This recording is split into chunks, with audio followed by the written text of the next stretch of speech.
Minggu yang lalu kita sudah masuk pada tema pertama, subtema yang ketiga, aku memiliki kemampuan. Dan hari ini kita lanjutkan dengan subtema yang keempat. Kemampuanku terbatas. Untuk itu, sebelum kita melanjutkan pelajaran, sekarang Ibu persilahkan satu orang memimpin lagu dan nyanyi. Dipersilakan. Mari kita bernyanyi. Hidup ini adalah kesempatan. 2, 3. Hidup ini adalah kesempatan. Hidup ini untuk melayani Tuhan. Jangan sia-siakan waktu yang Tuhan beri. Hidup ini sudah jadi berkat.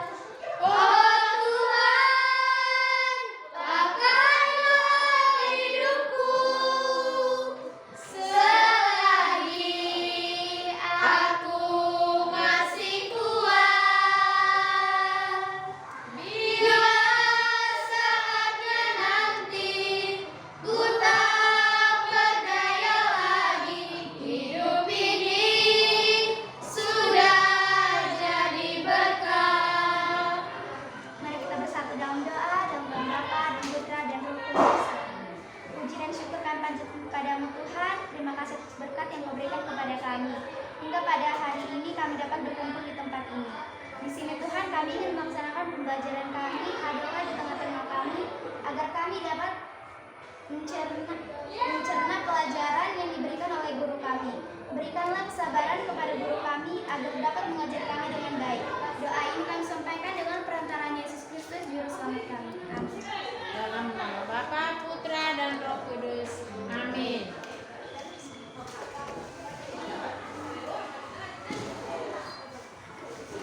Baik, hari ini kita akan masuk pada subtema yang pertama, yang berikutnya, kemampuanku terbatas.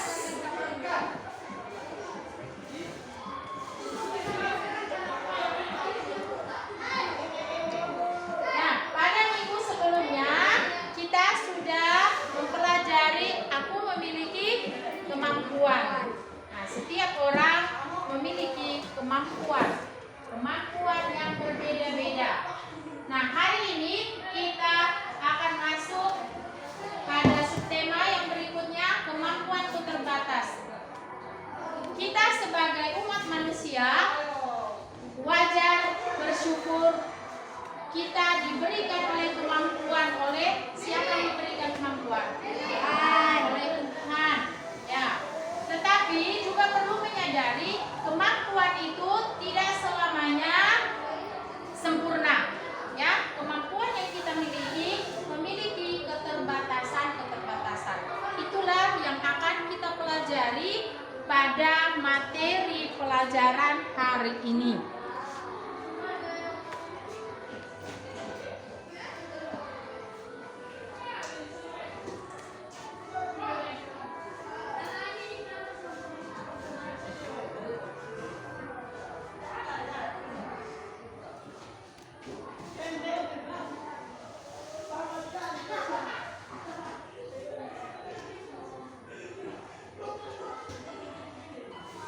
Coba perhatikan video yang ada di depan. Coba kalian amati apa yang sedang terjadi dalam video tersebut.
Saya akan melatih keterbatasan tersebut sampai bisa dan berusaha mengembangkan walaupun tak sempurna. Oke. Bagaimana? Sudah terjawab? Sudah. Sudah. Tepuk tangan untuk kelompoknya. Ya.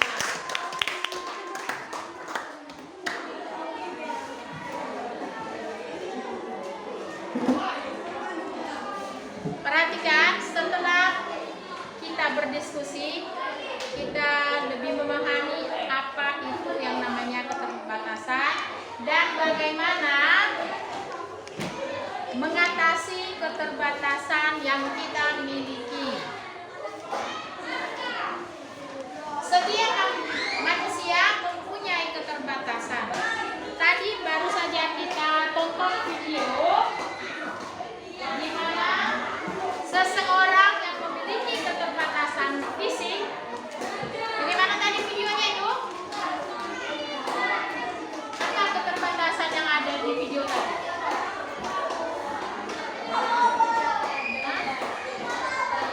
Tidak bisa berjalan, juga tangannya tidak sempurna seperti tangan kita. Tetapi dia bagaimana? Dia tidak putus asa.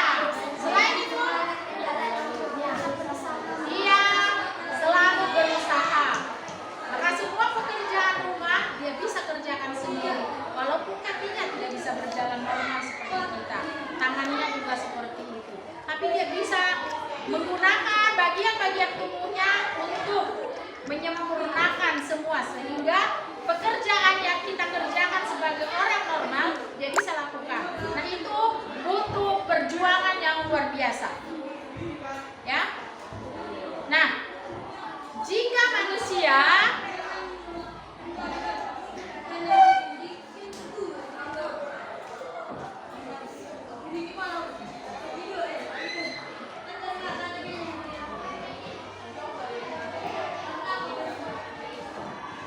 coba kita bayangkan, jika manusia semua yang ada di dunia ini bisa dikerjakannya, dia menjadi yang terhebat. Bisa saja orang itu akan menjadi orang yang sombong. Ya, karena dia tidak perlu membutuhkan orang lain lagi. Nah, kemudian jika sebaliknya, jika manusia juga merasa lemah, tidak mampu berbuat apa-apa seperti yang ada di video tadi. Apa yang ada jika semua manusia lemah? Pasti tidak akan bisa mengerjakan pekerjaan yang ada di dunia ini. Dia cepat putus asa. Ya. Nah, manusia itu ada yang kuat, ada yang lemah, ada yang hebat, ada yang biasa-biasa saja, bahkan ada yang kekurangan. Itulah kehidupan manusia.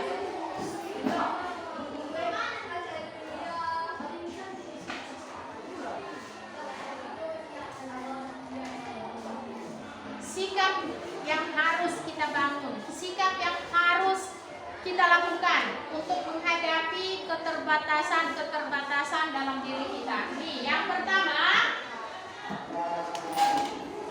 ini ada dua sikap yang sering muncul saat berhadapan dengan keterbatasan. Yang pertama, sikap positif. Sikap positif yaitu melihat keterbatasan sebagai cangkuk, kesempatan untuk membuktikan diri bahwa saya bisa. Ini yang berpikir positif. Yang kedua, melihat keterbatasan sebagai rahmat terselubung.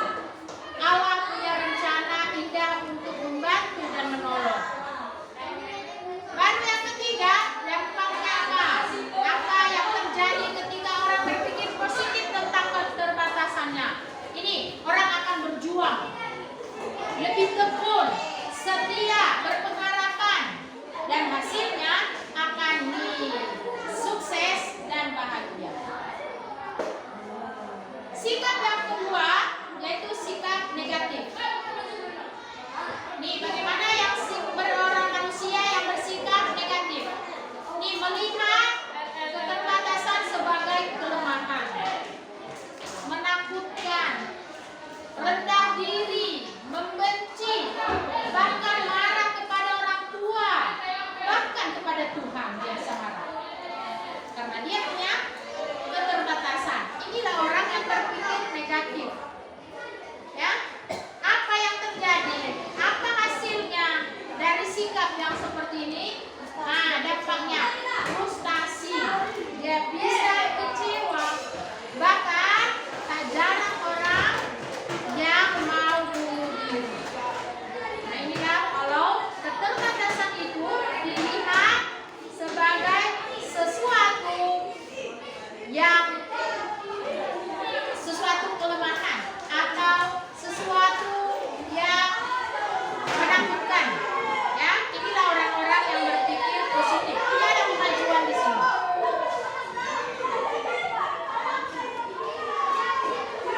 ke dalam perahu, sehingga perahu itu mulai penuh dengan air. Pada waktu itu Yesus sedang tidur diberikan di sebuah tilam. Maka murid-muridnya membangunkan dia dan berkata kepadanya, "Guru, engkau tidak peduli kalau kita binasa?" Ia pun bangun, menghardik angin itu dan berkata kepada danau itu, "Diam, tenanglah."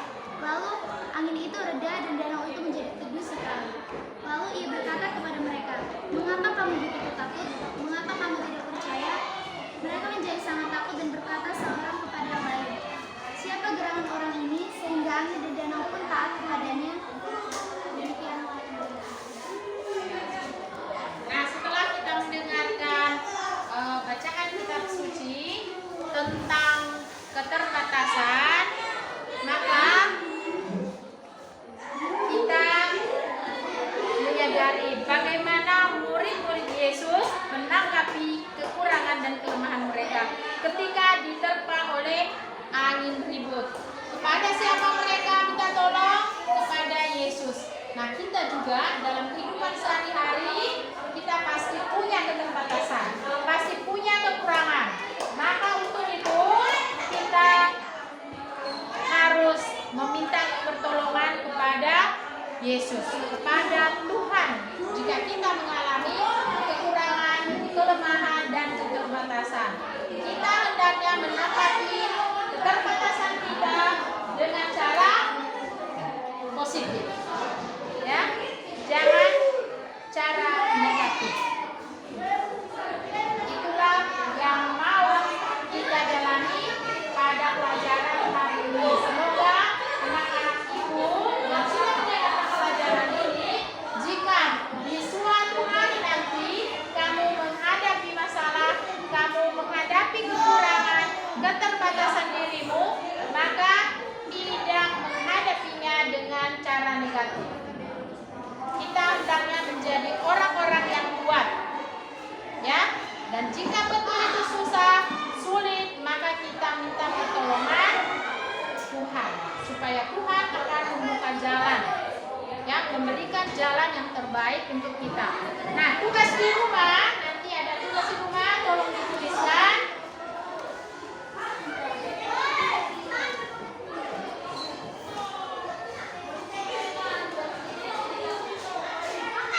Minggu depan nanti tugas itu akan ibu kumpul. Tugasnya setiap siswa mengarang doa